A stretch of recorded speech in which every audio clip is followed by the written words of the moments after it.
Hello, I am Dr. Felice Gersh, your integrative OBGYN doctor, also board certified in integrative medicine, here to talk to you today about the new vaccine on the scene, the Johnson & Johnson vaccine for coronavirus, the SARS-CoV-2 that has really created such an unusual time for us, such change and commotion and upset and devastation in so many lives.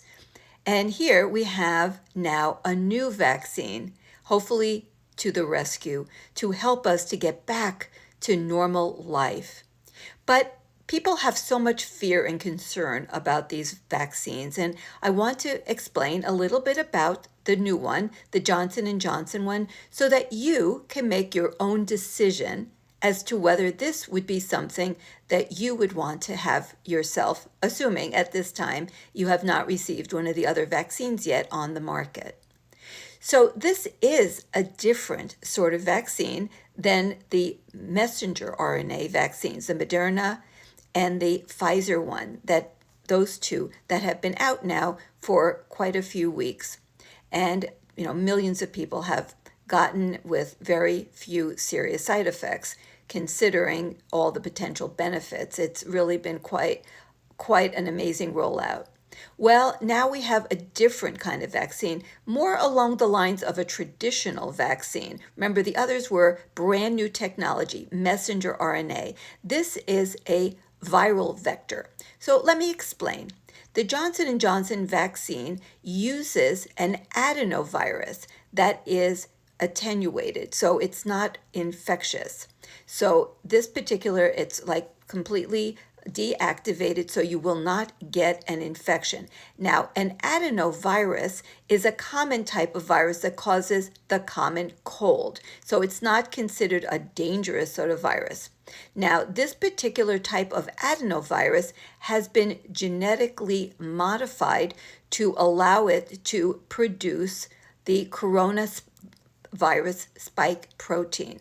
So when this particular virus is injected, you will be getting the virus producing the spike protein. But it's not an infection, so I want to make it clear. You're not going to get a cold and you're not going to get COVID, but you will have the production of this spike protein by this virus that will allow your immune system to then become activated to create antibodies, so that if you're exposed to actual coronavirus, you will mount a resistance as if you've already had it, and you will have immunity.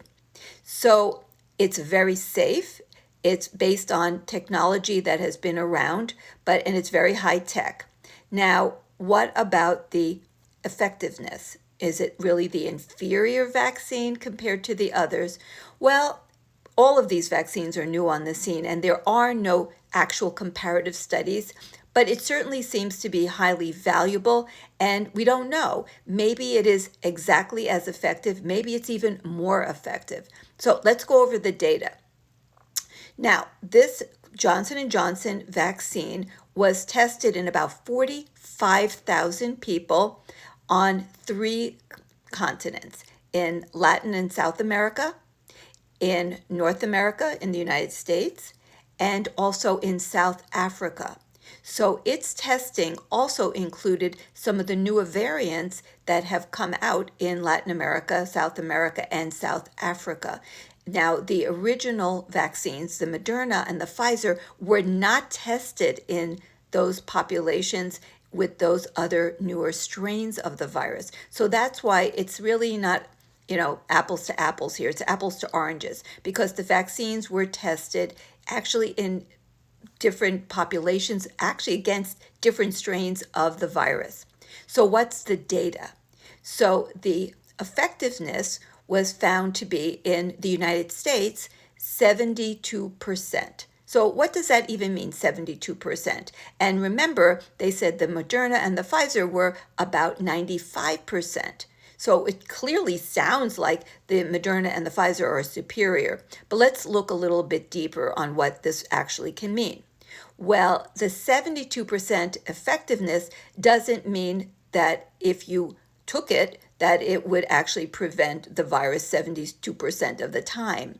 So what it means is, compared to someone who did not get the vaccine, who got a placebo, it was 72% more likely for that individual, the one that got the vaccine, to not acquire an infection that had any symptoms, an infection from the coronavirus.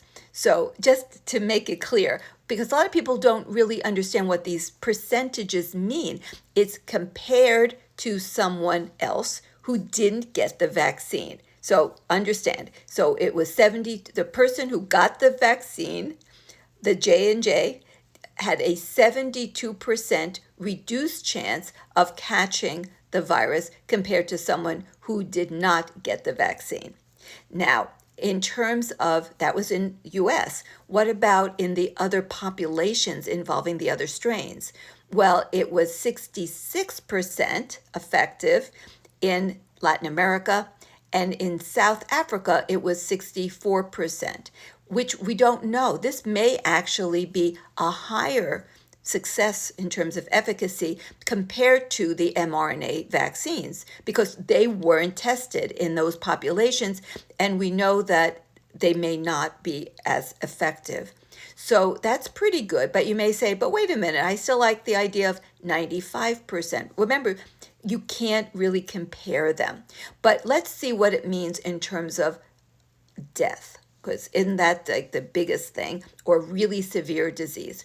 Well, in the United States, what they found was that it was, if you had the vaccine, it was 86% effective in preventing moderate and severe disease.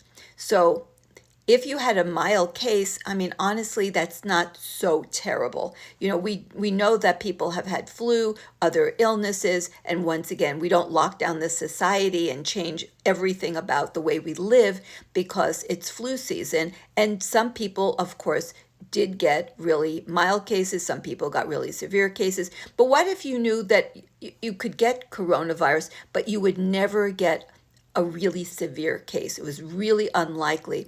Well, that would make it tolerable, because really we don't want to overwhelm the medical system, and we don't want people suffering or dying.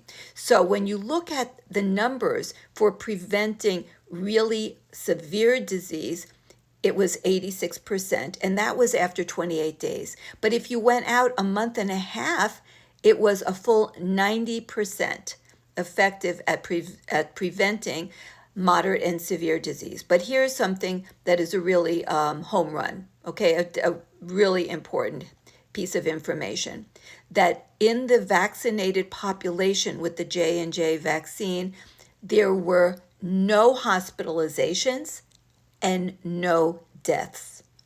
So to me, it means that if we can vaccinate, if people are willing to take it, and I 100% for free choice. I am not for mandates when it comes to something being injected in people's bodies. So I want you to know I really am here to educate, inform, and sometimes, to make sure that you really do get the proper information, because there's so much misinformation actually out there. So it's a personal choice. I want you to understand as much as I can deliver information to you about this new vaccine option.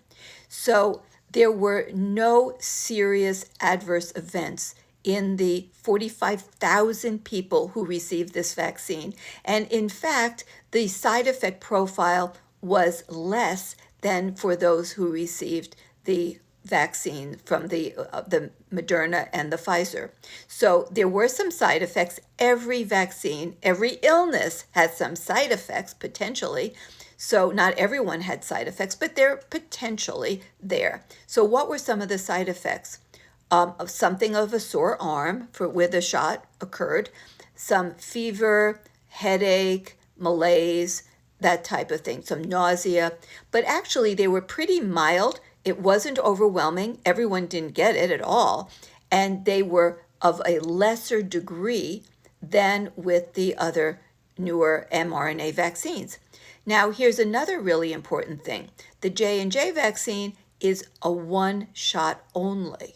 So that's a big deal because remember, with the messenger RNA vaccines, a lot of the worry was on the second shot, that the second shot would really create this immune response where people would be like, take off from work for 2 days, take it easy. Now, I can tell I didn't have that response, and a lot of my acquaintances and friends didn't, but I do know people who actually did have to take off from work. Now, they were fine the following day, but they felt pretty sick for 1 day.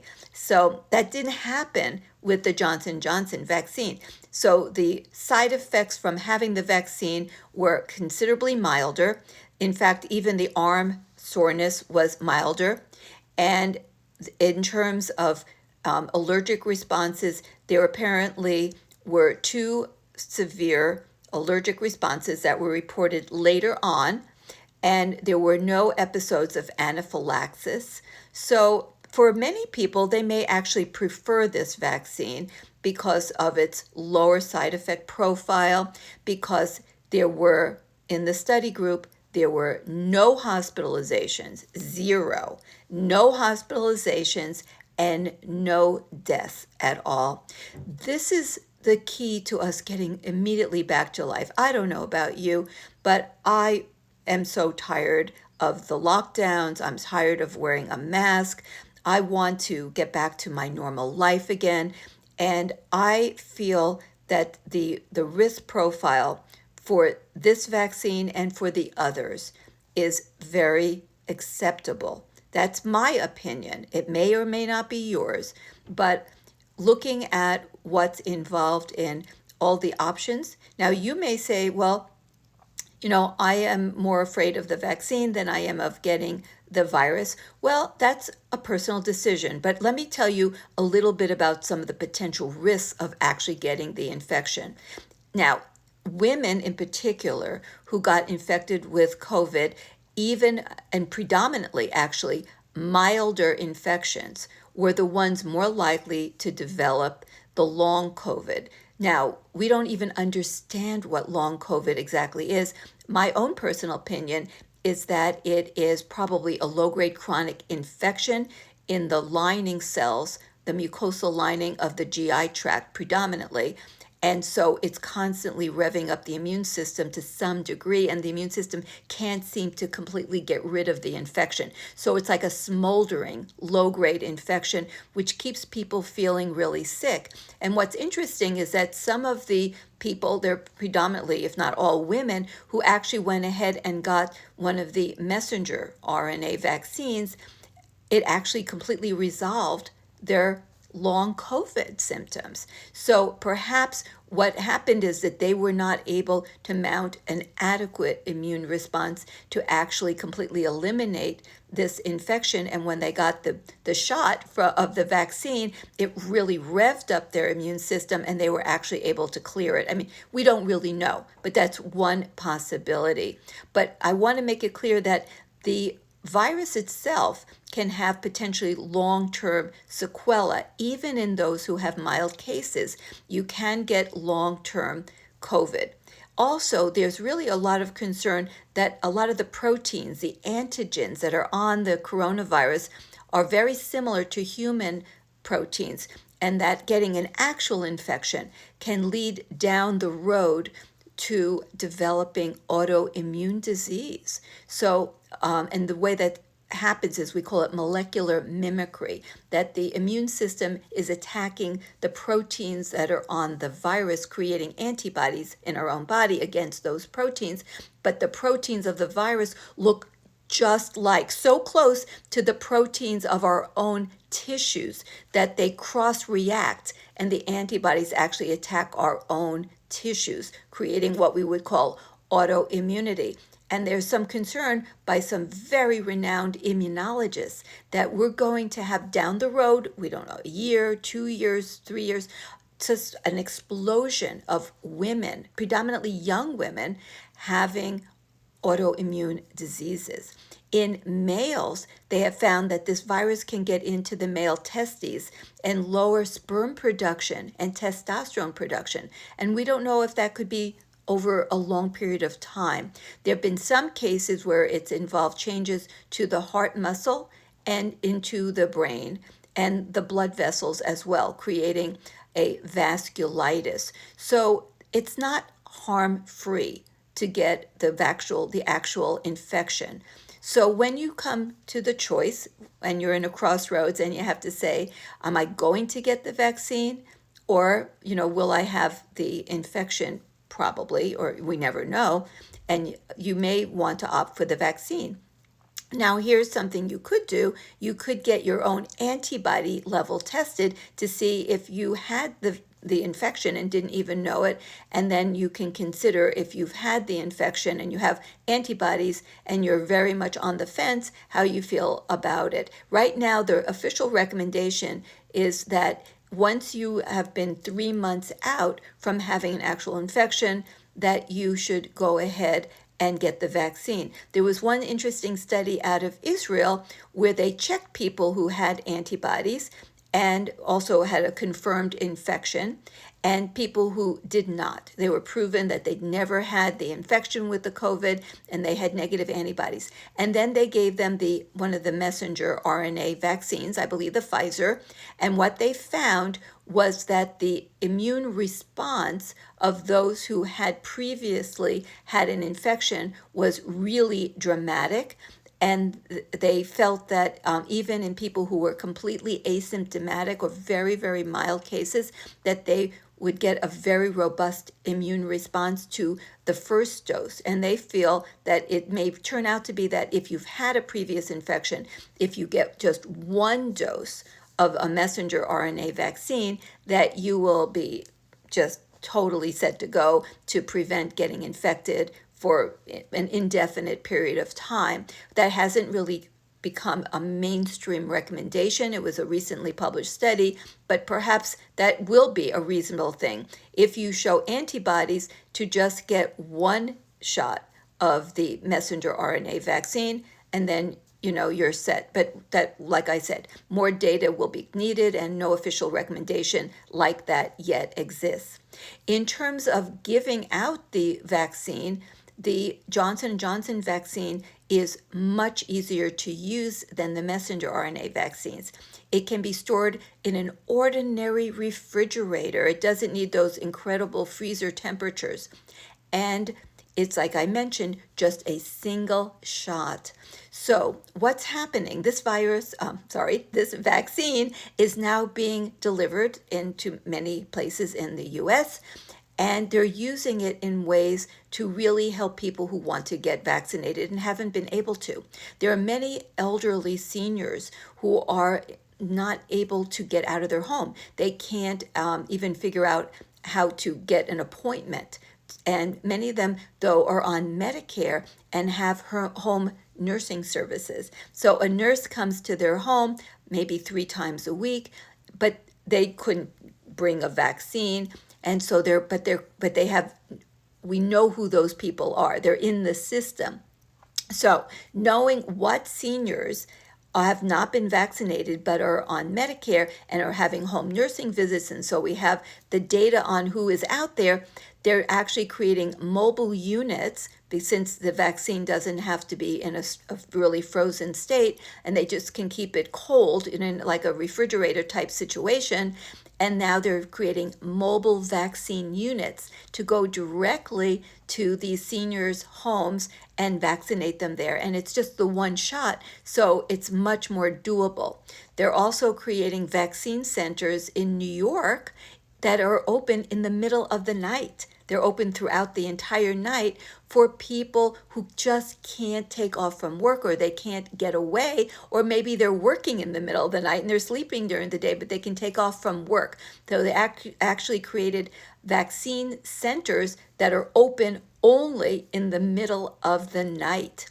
As well, this is a vaccine that can go into more rural areas where they don't have that deep freeze kind of a facility to hold the other vaccines. So it's going to enable a great many people who had difficulty accessing the vaccine but want it, and now they will be able to get it. And because it's just a single dose, it's all the effort that goes into it only needs to happen once. Whereas to do all of that and deal with the deep freeze and having to do it twice and at just the right time was very impractical. In fact, at times insurmountable. So this will allow many more people. And this is my hope. What they're doing now in Israel is that anyone who can show that they've been already infected with COVID by showing that they've already developed antibodies, and those who've chosen to have the vaccine, that they now are able to just go back and just live completely a normal life. No restrictions, nothing. You can go to restaurants, movies, shows, trips, anything you want, because the chance of having a problem when you're mixing with people who've already had the infection or people that have been vaccinated with any of the vaccines, that the risk is very low. That even if you get a different strain or you get infected, that it will be a serious infection resulting in hospitalization or serious sequela is really minimal. And life is always full of a few risks. Come on, we all take risks every day. So I'm really hoping that this will be the ticket to the entire society reopening. And what about people who've never been infected and have chosen not to have the vaccination? Well, you know what? Once you've had the vaccines or you've been previously infected, I think it should be up to them. The problem, of course, right now is with children. So now children in general don't get serious responses to an infection with the COVID, but the thing is that some do. And more data has shown that there are some children that get long COVID. There are some that get the inflammatory response issue, the multi-system organ effects that are all about inflammation, a delayed response to the virus itself. So I worry about the children, a small percent, but that's the group that I worry about. So that's why I really hope that those of you who have shunned the vaccine but still have been out and about, to check your antibody status. And if you've had the infection, maybe you didn't know about it, that's great, because the chance of you hurting somebody inadvertently by giving them an infection is really almost non-existent. It's so low. Now, if you don't have antibodies, then you're at risk to get the infection for yourself and all the potential risks that involves. So you need to be aware. As well, if you catch it, the problem I see is that there are children that so far they've not been able to be vaccinated, and there are some people that are also not able to be. So in my opinion, I think you can wear a mask, to protect others. So that's my opinion. Everyone should choose for themselves. I just don't want anyone to be harmed, because life is so precious and all children are so precious. So the good news is we have another vaccine. It seems to be very safe. It seems to be very effective when it comes to the key issue of death and serious disease and hospitalization.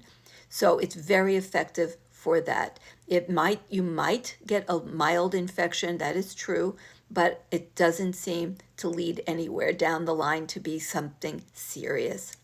So I really think we're coming to the end of this pandemic. I see light. It's not at the end of the tunnel. I think the light is here. We're in the light.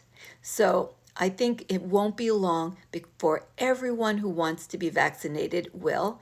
Many who did not get vaccinated will probably find, if they check their antibodies, many of those people will find that they're positive. They did get infected, and so they will not inadvertently pass the virus on to someone else who may be vulnerable. So that's great news. So I think that life is going to come back to normal very soon. Makes me so happy. So take care.